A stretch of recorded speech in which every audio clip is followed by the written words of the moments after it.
Hi everyone, Air here. If you thought this episode was powerful, just like me, I want to invite you to make a difference. Right now, all over the world, there are hundreds of thousands of victims of sexual assault and human trafficking fighting for their lives and fighting for their mental health. We have a nonprofit called Flying with Air Women Survivors that is registered as a 5013C in the state of Florida. We want to donate, we want to give, and we want to support our survivors. This nonprofit is dedicated to partnering survivors of sexual assault and human trafficking with an online therapist. This way they can receive their mental health care that they so need and deserve. Please take a moment and go to flyingwithair.org/give and make your donation today. Every dollar counts, and every dollar makes a difference for a survivor. Thank you.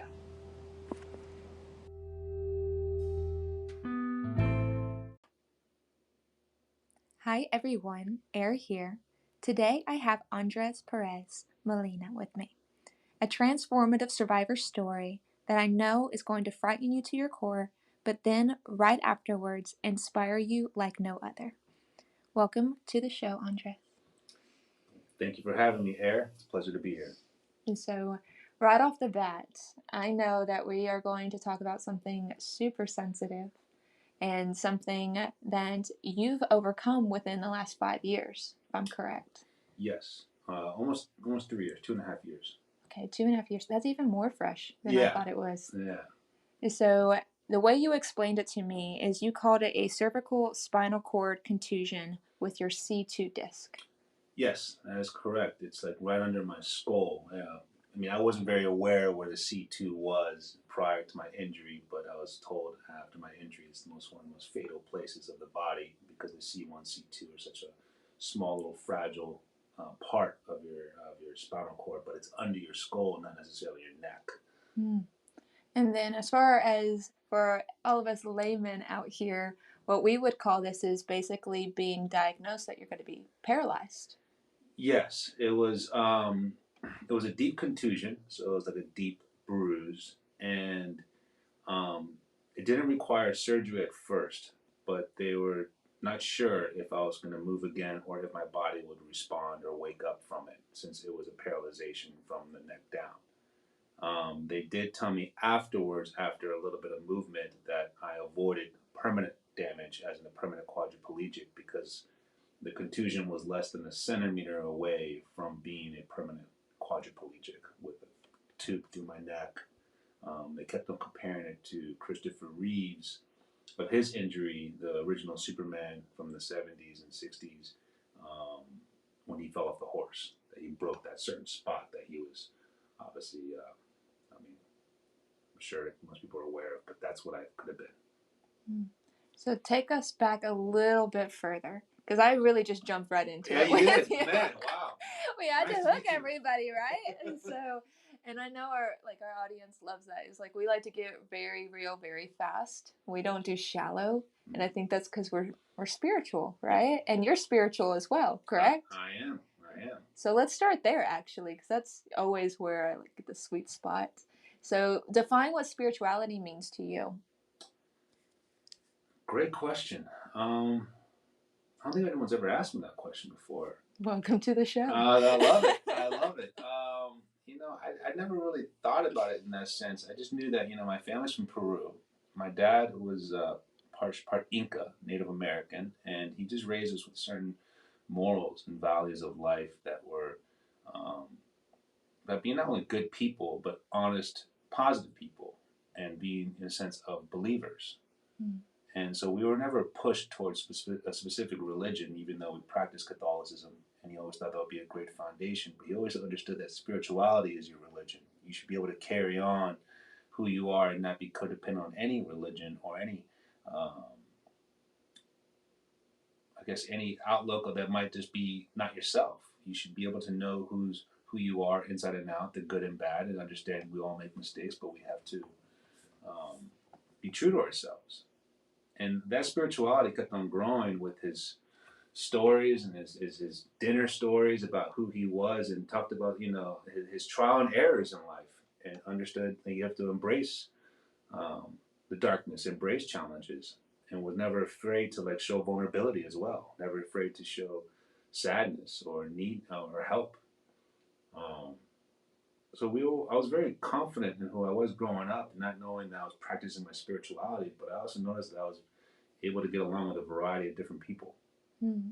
So I think when you kind of pay attention more to your spirit or soul compared to the outside perception, you kind of connect with more people.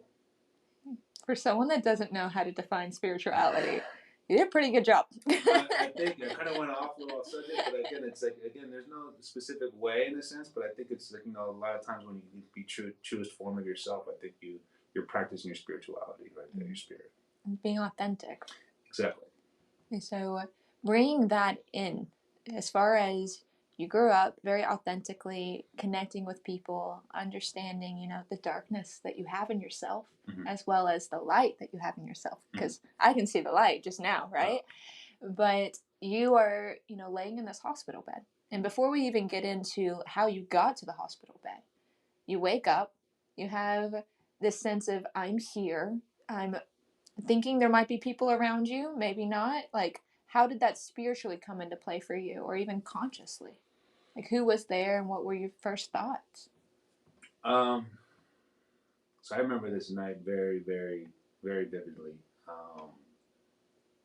After I fell and I woke up, I was in a very calm place. And it's because I remember when I was unconscious for, I believe my brother told me, and my sister-in-law was there at the time. I was out for like 2.5 minutes. And then when I was out, I was floating towards a light, and I was very relaxed. I was in peace. I was kind of somewhat happy in some weird way. And I was just going somewhere that seemed like an eternity. Um, Is that the famous white light that we heard of, or was it not white it's for something you? like that. I'm not gonna lie. It was something like that. It was very surreal. Like I saw it, I felt great. I'm floating towards something, and then I woke up. And after I woke up, my brother's reaction kind of threw me off because he was terrified and sweat and tears. And then I woke up with like a grin, kind of like, "What's up? What's going on?" And he was like, "What do you mean, what's going on? You fainted. You're on the ground." And I was like, "No, I didn't. What are you talking about?" And I had no recollection of what just happened. So you didn't wake up in a hospital. Sounds like you woke up On my patio floor outside my backyard. So your brother's there, and was your sister there too, or My was it just sister-in-law. your sister-in-law? Yeah, his girlfriend at the time, but yeah.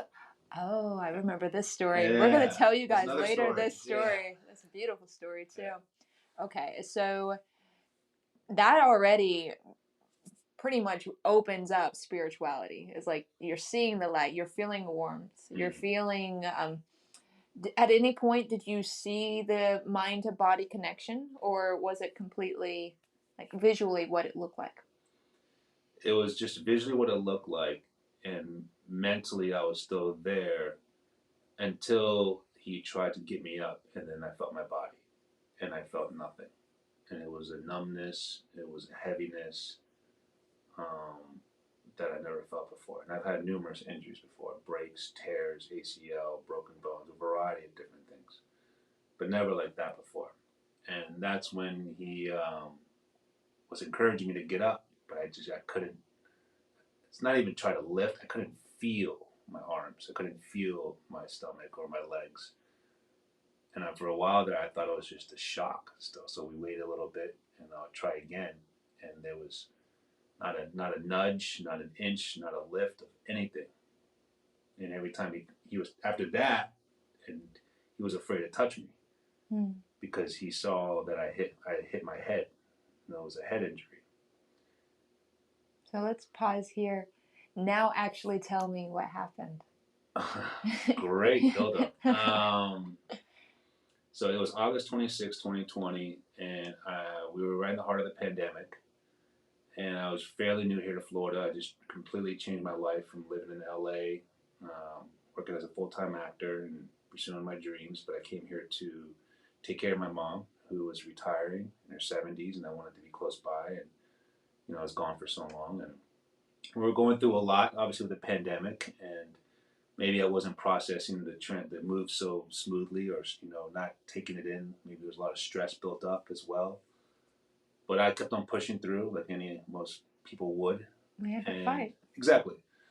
And that morning, I went out to do a long bike ride. It was like a 25 mile bike ride. I usually use exercise as my stress releaser. And after I got back, this was during August in Florida, so I wasn't aware of the humidity or the heat of it, which you don't really feel as you're biking, anyways. Mm-hmm. And I normally would hydrate a good amount and do my protein shake and everything afterwards. But then hours later, me, my brother, and my sister-in-law were outside the patio putting together some new furniture, and somewhere along the line, I kind of felt uncomfortable, so I decided to get up and go inside the house to grab a cup of water, and then that's when I felt a warm, like, sensation rise up, and then as I reached for the patio door with my right hand, I felt that warm sensation hit my head, and I just fainted, and I fell straight down. Um, and I hit the right temple side of my head, um, like near my sideburns, and I hit this very thick marble flower pot. And it was a freak of an accident. The neurologist called, the doctors called, everyone called, because I hit the right spot of my temple. And as my body weight, I'm like 6'2", 210 pounds, went straight down, my head still stayed that position, which caused the contusion on my C2. Um, so I mean, I'm not even scarred here, as you can see. Yeah, that's what I was There's looking nothing at. there. I did have a scratch, and I did have a wound, and blood, but nothing crazy, nothing like gushing, or nothing you saw. You didn't see any of my bone. So was it all internal, or All was there internal. actually? All Okay. internal. It was the perfect spot. Freak of an accident. All the doctors told me. And so that's after when I woke up. Then that's when everything kind of clicked in. I'm like, this isn't normal. And then I was just terrified. So, did you have any precursors of any sort, like high blood pressure or cholesterol or anything Nothing. that would cause you to faint? Nothing. I've had a couple of anxiety attacks throughout my whole life, but nothing extreme or common, but nothing out of the ordinary. I've always been a healthy person, always eating well and exercising, and I've always been into fitness. Never had problems with abusing anything, in a sense. So it's just very out of the ordinary, you know. Earlier, you mentioned superheroes, particularly Superman, I believe. Yeah. So, do you affiliate freak accidents or like overcoming those type of traumas to being a superhero? Like, would in a spiritual sense or even in a Marvel versus DC sense? Oh wow, we're going there. So, great question. I always, I was always a childhood superhero fan in a sense, and I always feel like everyone can find their own hero within themselves. Not necessarily you have to go fight crime or wear a cape, but believing in something outside of yourself, believing in something bigger than yourself, and I think we kind of lose that hope or that strength when we grow up.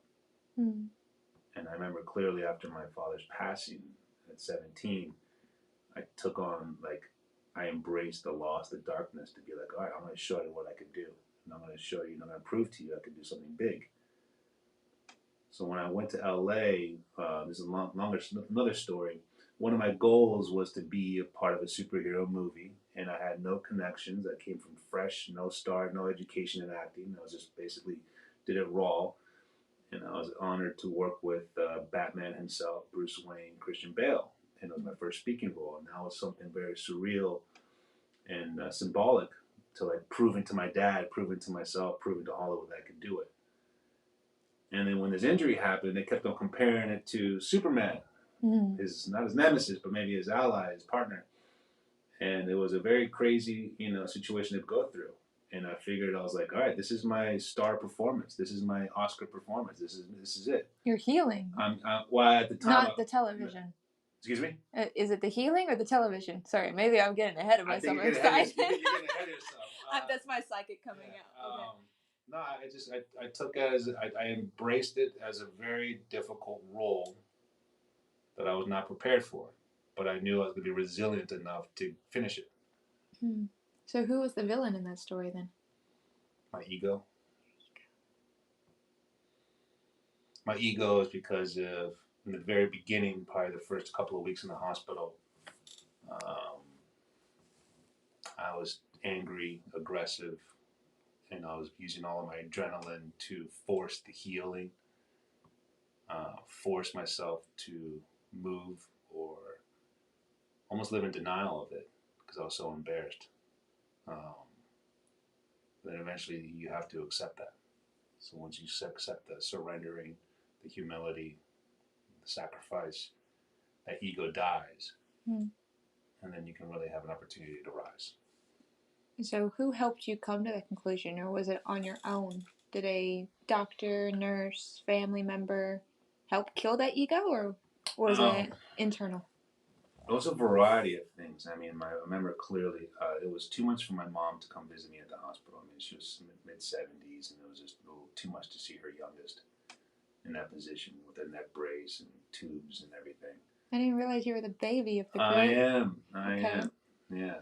So mom, it was too soon for mom, which is Yeah. understandable. So my brother and my sister's sister, took turns every day to come visit me, and obviously this is during 2020, so it was very restricted. Hmm. 20-minute visits here and there, and just seeing them and hearing, feeling their support was a big part because I was terrified and couldn't move and helpless. That was a lot of time alone then. It was a lot of time alone. I'm not gonna lie. And when you're paralyzed from the neck down, going through a global pandemic, you're feeling like, all right, either I'm gonna go insane or I have to embrace this as a somewhat of a movie, which could be in some form because it was like, all right, I'm seeing nurses in their whole jumpsuit with the masks and they're touching me, and I'm like, what's going on right here? This is crazy. This is happening here in Florida. But it was a variety of different supporters in that moment. Um, they offered me a psychologist when I was in the hospital, and I welcomed it, and I was like, yeah, I'll take anything. So Mhm. she brought some peace to it, but she knew I was still fighting it. She was like, I could tell you're very ambitious and committed to it, that you're still fighting yourself, though, and that's going to hold your body back. You want to heal, but you're still going to heal angry. Hmm. That's what I'm afraid of, she said. And I was probably headed that way because I was mad, again, embarrassed, humiliated, everything. Then it was one day where it was after 3 weeks, not really moving. They were moving me to the rehab facility center, and Douglas, my good friend to this day, my physical therapist, um, he woke me up on the first day, and you have to qualify for this rehab center because you have to be committed to it because it's going to be gruesome, tough, intense. More mental than physical. Because obviously we're not doing the extreme, but for you to not be able to get up or walk or do anything on your own, you can have a lot of possible mental breakdowns. Everything's extreme at that point. Everything. And so I was eager and I was ready, but I was ready to fight it compared to just be it. And it was Douglas, who was very well known and known to being tough and hardworking, but someone that you want, very militant, which is what you need in this kind of situation. So I was in the middle of just taking a little morning nap, and he wakes me up, and he had my chart in his arms, folded up, and he was like, "Andres, it's a pleasure to meet you. I've heard your story. It's quite a unique situation." And here I am, haven't moved yet, barely. I mean, maybe wiggling my toes. And I was like, "Douglas, I've heard only great things. I'm looking forward to this, and just to let you know, don't take it easy on me. I'm going to give you all I got." He was like, "Oh, I've heard. You're very committed. You're very ambitious. You're very excited for it. Great. But before we get started, you have to realize and accept, and I want to hear you say that you are blessed to be in this opportunity to heal." And I was looking at him, I was like giving him the biggest stare down look, acting like I could get up and do something about it. And I was like, I am a lot of things right now, and I'm committed, but I'm not blessed. And there's not 1 ounce of me that ever feels blessed to be in this position. So he knew what I was saying within my look. I didn't dare say all that, of course. Mm-hmm. I've had a very similar experience. Right? Oh, really? Yeah. As you know, I'm never going to take away from your story. Your story stands strong on your own, but I'll put in this little tidbit. Just because I'm a survivor in a different aspect, yes, as you know. And I had a mentor before. She was a psychiatrist, and that was one of the very first things she said to me. She actually nicknamed me Sunshine because I was so cynical. I was in that dark phase, right? Yeah. Like, how dare you even, I'm the victim, right? Yeah. I was in my victim fare.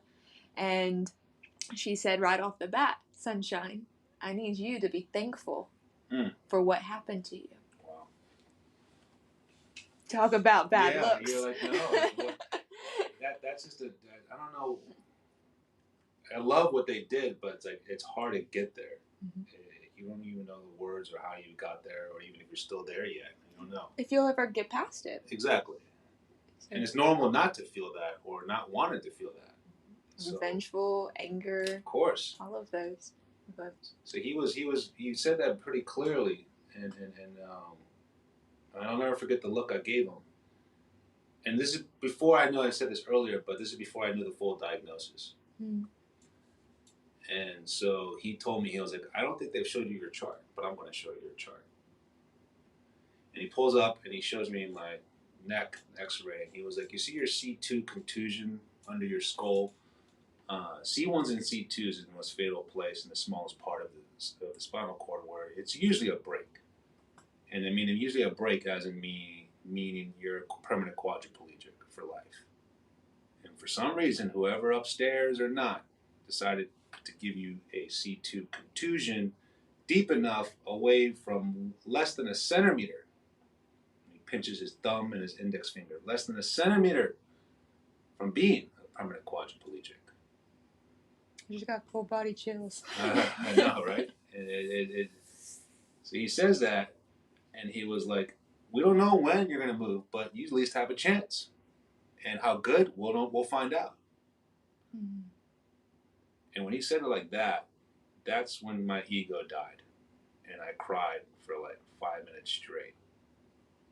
And your anger or your ego? Both. This is where I'm going to go into a little bit of spiritual coaching.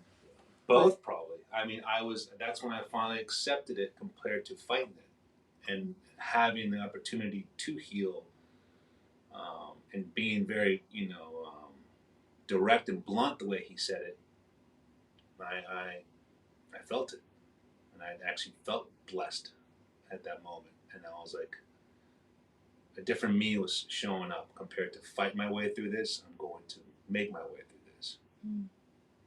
And so I remember he wiped my tears up, and I was like, let's get to work. So that was a big, big moment I'll never forget. And then my progression of healing jumped just abnormally from one day to the second. How long did it take overall from who I see today? 'Cause both of us, if you look at us, you would never believe we have these stories. Yeah. Especially like you going from where you came and like where you are. You're very strong looking, tall, you stand erect, you walk in the room and you take charge. Okay. So with that, how long did it take, other than, the 2.5 years, since the event, for you to physically walk again? Well, that's the thing. With this kind of injury, you could categorize walking with a walker or a cane, or walking with help. But when you actually talk about walking without looking or paying attention to it, like second nature, I'm still not there. Okay. Like, I walk with purpose. Is that your spirit leading, or is that your body out of fear?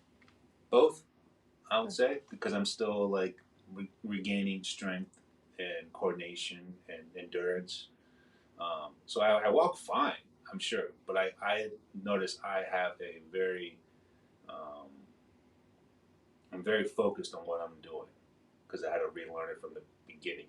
Mm-hmm. And that's from literally using a wheelchair and practicing heel toe, and not even moving in the chair, but just moving your heel to your toe, and then doing that for like 5 days, and then eventually maybe trying to stand up, mm-hmm. and then that for a few days, and then try to take one step. That morning, Douglas told me that, blessed moment. They saw that I was ready to accept it, so they pulled me up to the parallel bars, and they had 3 therapists help pick me up, and my legs were shaking like noodles, my arms were like noodles. I had no control or strength in them at all. So they basically swing my arms up to the parallel bars, and they hold my hands down as I'm trying to hold the parallel bars, but I can't grip anything yet. And they slowly, slide my feet up to the strip, the walkway, and I couldn't do one step. And I'm like fighting it, all of my strength, muscle memory, everything. I'm 37 years old. I could take one step, and I couldn't do it.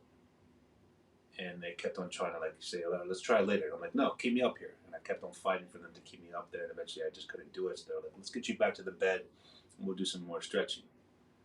And I remember I was just defeated that day, and I was like, okay, I've accepted it, but I'm not seeing any results at all. Not even one thing. I'm not expecting anything crazy, of course, or anything extreme.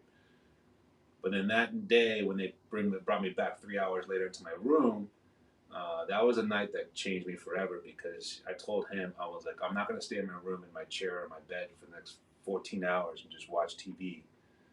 And it's not even like I can watch TV. I can't use my phone because I can't use my arms. I had some level of an apparatus, some kind of tube from my hospital bed that would connect to my mouth. So if I wanted to get a nurse's attention, I'd blow this whistle with my mouth. I would have to blow on another button for lights, blow to change the channel, blow to change the volume. So it's all through my mouth and nothing with my arms. So I'm like, I'm not going to stay like this for 14 hours. My first day at the rehab center, what can I do? So he gave me a bunch of paperwork and basically simple body exercises, body lifts. Then he was like, I need you to visualize this and connect with this to your body and talk to your body. Literally talk to it and be gentle with it. Because before I would say, you better move, you mother. I was yelling at it. I did it all prior to this moment. I was yelling at it. I was fighting it. I was trying to I was like, anything, give me pain so I could feel something, because I couldn't feel anything.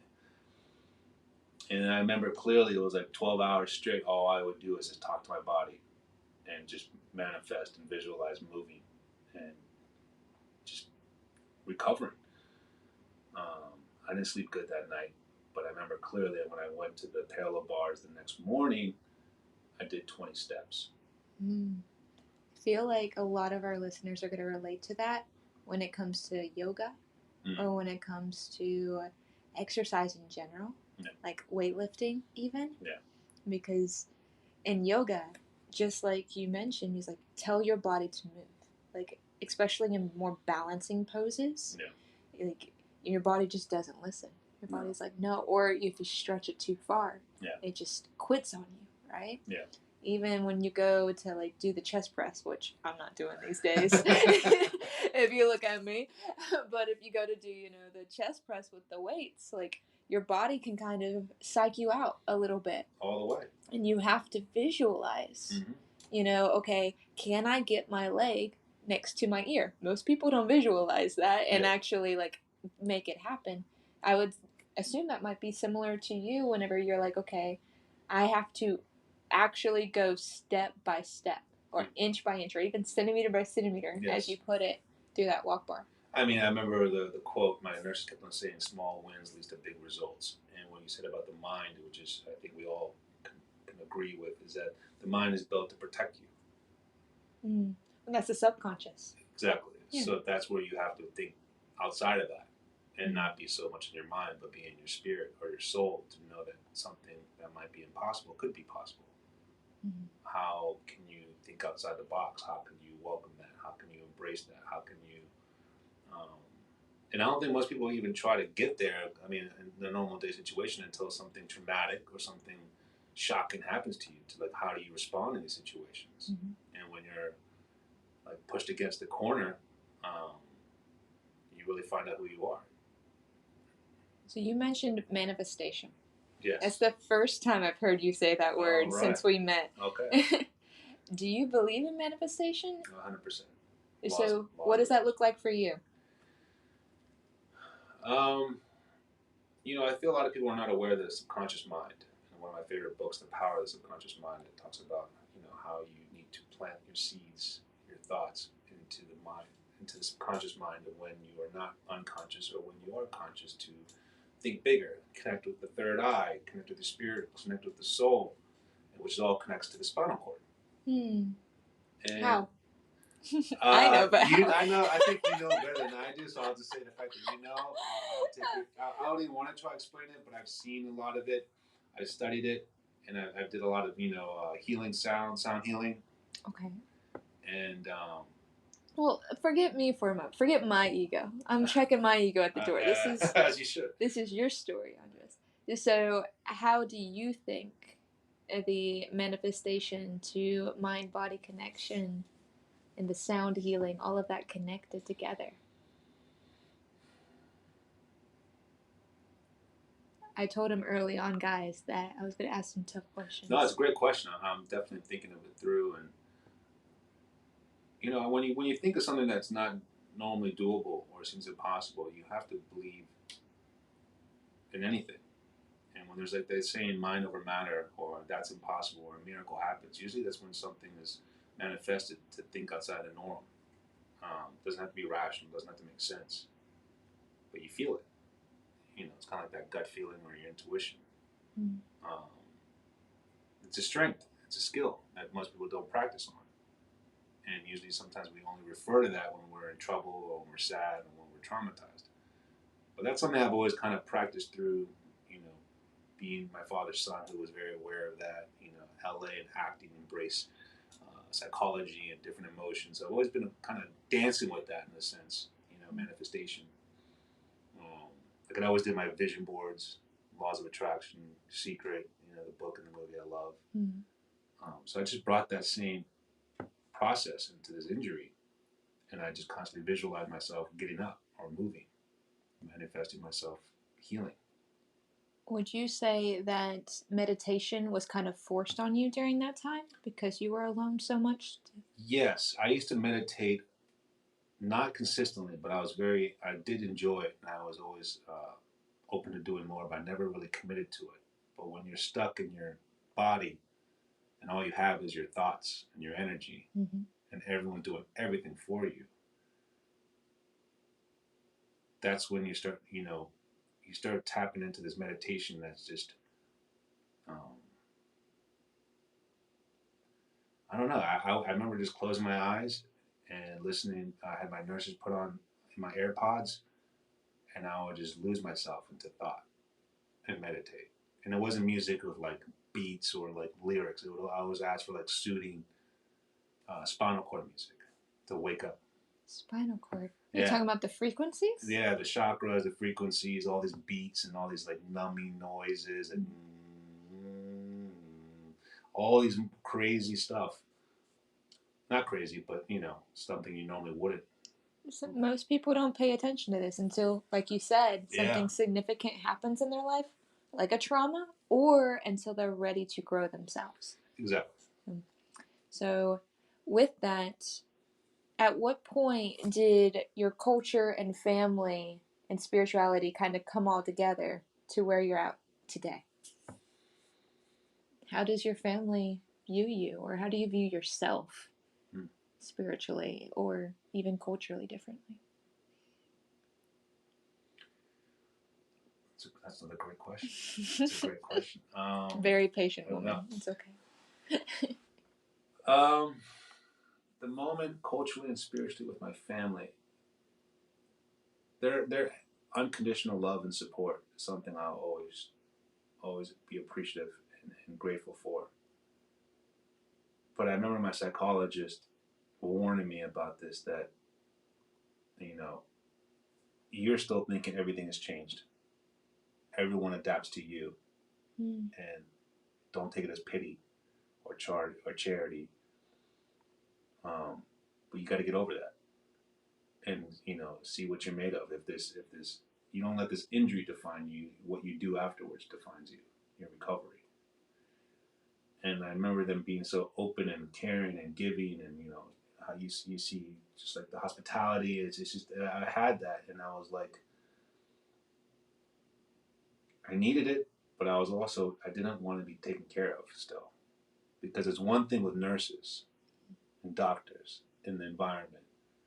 When you're home, you're just like, no, am I the handicapped one? Am I the disabled one? Am I the affected one? And, as someone who was always the tallest or strongest of the family, I took a lot of pride of like, health and fitness as well. And I'm like, now, I can't do anything or anyone here at the house with my family. They didn't ask for anything either. But it was along those lines where a good friend of mine offered me an outlet as to becoming a coach and helping others.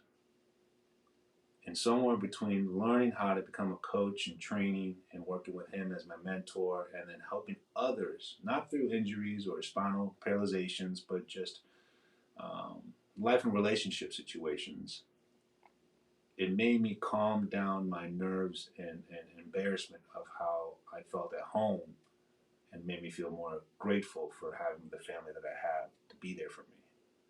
Mm. So in a way, I was trying to make my message by coaching others and not get in my way because I was now home. And somewhere along that, the new spiritual side of me, the cultural side of who my family is, and even the opportunity to help others all coincided together. And it just felt natural. It felt like my calling. That's what I was about to ask next. Yeah. You got a little bit psychic in you too. A little bit. I was like, okay, would you consider everything that happened to you? Did it lead to your calling? Or did you have an inkling that you were going to become a coach one day anyways? And actually, let's pause for a second. Let's tell everybody what type of coach you are and bring them up to speed on that. I'm a relationship coach and life coach, specifically a relationship coach for women. I was trained by Alex Cormont, the French relationship expert. He's a very established coach worldwide, top of his field in Europe and in France. Yeah. I remember being 21. Like, Alex, save me from these men, these boys. He's considered almost like a French Hitch of the dating world in the sense. And which is great. So did that actually lead, like your story as a survivor, lead into you thriving as a coach? It did. And, it's funny because my friends always knew me before the injury as like the motivational guy, the guy who always gave the pep talk, the guy who might be the life of the party as well. I keep it fun. The guy who's always preaching about something. So I was always kind of that type, optimistic and motivational. Never looked as a coach though. And so when the opportunity came in with Alex and his platform and the training and everything else, not only was it so therapeutic, it just felt very natural.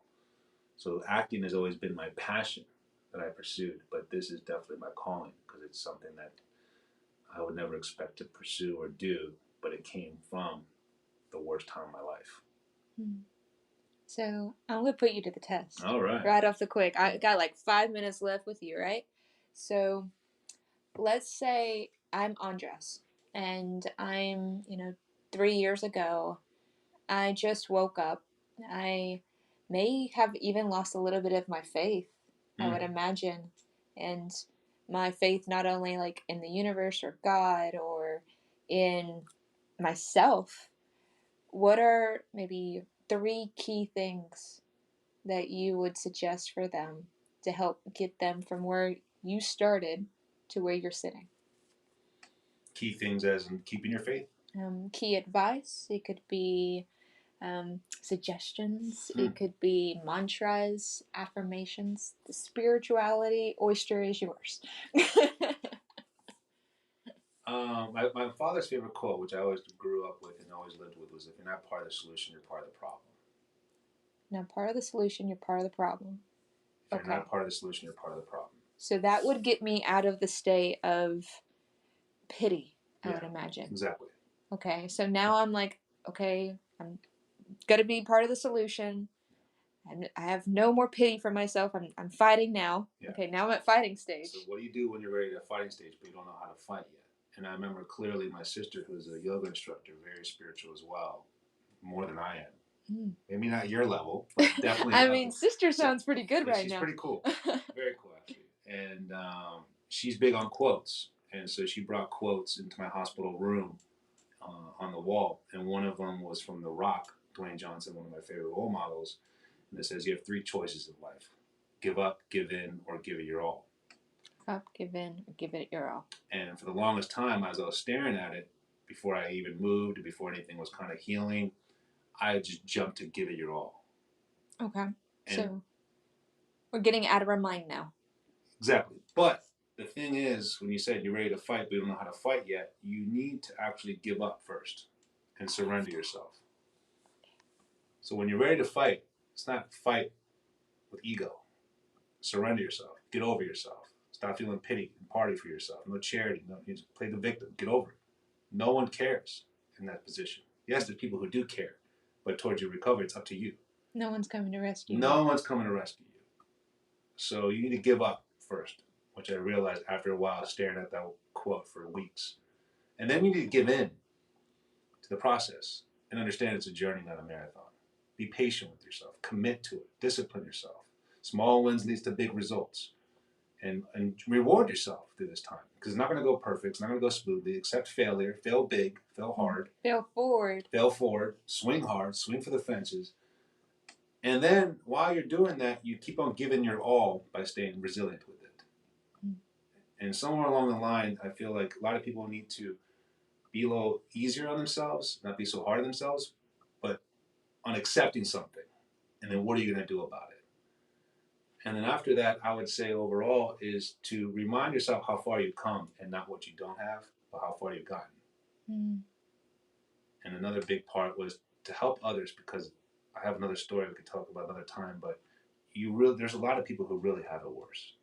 Mm. And I had a few moments, not just coaching, but personal, through other people in the hospital who reached out to me who have it worse, who can't move, who can't walk, and they wanted to hear my story. They wanted to meet me for Christmas. And I was like, I'm nobody, but you want to meet me because we had a similar injury. And so when that really kind of sparked a more, not only gratitude and focus, but just a purpose to keep on practicing this. And don't wait until you lose your humility. Practice it. Oh my. So believe, accept, and be resilient. Yes. Thank you so much for sharing your story with not just me. I'm like full body chills this entire time, but with everybody that's going to hear it on the show, podcast, YouTube. I'm sure someone's going to find it and all the right people. How do we find you? Well, thank you for having me. First of all, I'm a big fan. I love your work. I love what you do. So we need more of that. You could find me on my website, coachingwithundress.com, my YouTube, Coaching with Undress, or my Instagram, Coaching with Undress 711, which is my birthday, not the store. Okay, ladies, there's his birthday too. He's a Cancer. Oh, yes, I am. Yes, I am. With that, thank you guys so much, as always, for healing with me today and growing with me.